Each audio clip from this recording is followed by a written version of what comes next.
Good evening, everybody. Julie here, and welcome to my channel. Tonight's video is on the Presidents of the United States. This is a book that I bought from Ollie's, and it's written by Jody Shepard, and we're learning about it. Just gives us a quick overview of each president, and then I'll go on Google and take a few notes. Not very many, just a little sheet, or else the videos would be too long. And I just thought it would be a fun, interesting thing to do because there's a lot of the presidents we don't know a lot about, so it's a good refresher course. So without further ado, let's get started. We are on the 14th President of the United States, who is Franklin Pierce. Franklin Pierce was born November 23rd, 1804 in New Hampshire. He served from 1853 to 1857. His vice president was William Rufus Devane King. He had a wife, Jane, and 3 sons, and he died in 1869. Did you know Franklin Pierce was given 2 tiny dogs from Japan, so tiny that they could sit on his hand? Potato chips were invented during Pierce's presidency. Crunch. Franklin Pierce had many challenges, a tough personal life, and leadership of a country still arguing about slavery. As a president, Pierce bought land from Mexico, present-day New Mexico, and part of Arizona. He signed an agreement with Japan, the first Japan had signed in hundreds of years, to begin trade between the two countries. But President Pierce is most remembered for the Kansas-Nebraska Act of 1854. The law let people who lived in a new state decide for themselves whether slavery should be allowed. Thousands rushed into Kansas to vote, and fierce fighting broke out. All his time in the White House, Pierce returned to New Hampshire. He was the only president elected from that state. And we have Franklin Pierce and the pictures associated with him right over this page right here.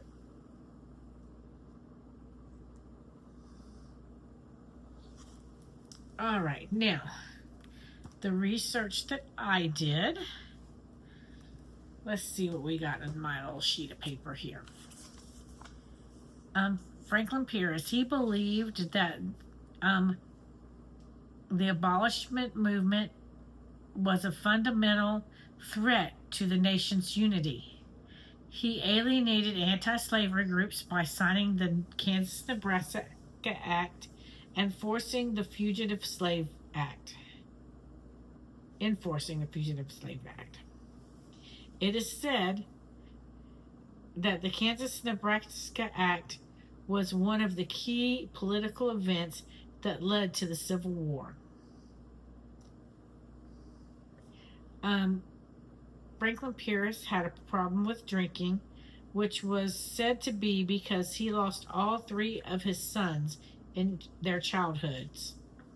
And he just started drinking really bad, and the drinking caused him to become estranged from his wife. He did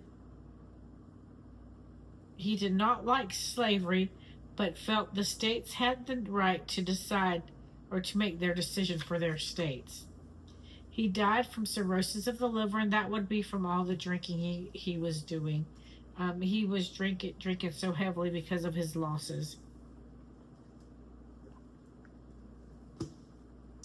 He was the only president to keep his entire cabinet for the whole 4 years. I don't think we've seen that since, probably.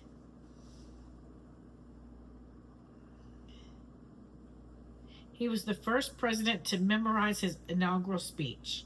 Let's face it, most of them probably have somebody write it for him, but he memorized his speech. In his inauguration, he promised his oath instead of swearing it. That was what he wanted to do, so. He accidentally ran over a lady with his horse. And he was in the Mexican-American War. And there's a lot more on Pierce. He's very controversial in that he signed the Kansas-Nebraska Act. A lot of people were very angry at him for that. They did not want slavery, and they didn't want the new states to be able to get slavery. So everything that I read said he was very cordial and nice, and a lot of people seemed to like him. He was part of the New Democratic Party, so he's getting there. He wasn't rated well because of his stance on slavery, but as with the others, he's very, these men are very complicated, but they're very smart. And a lot of them have been through a lot, and I can't imagine losing 3 children. Oof, losing one was bad enough. But that's it for the video tonight. Don't forget to like, comment, subscribe, share, and do all the things that help us get the videos out there. And don't forget to check out the other videos. Everything's in playlists now where it's easier for you to find.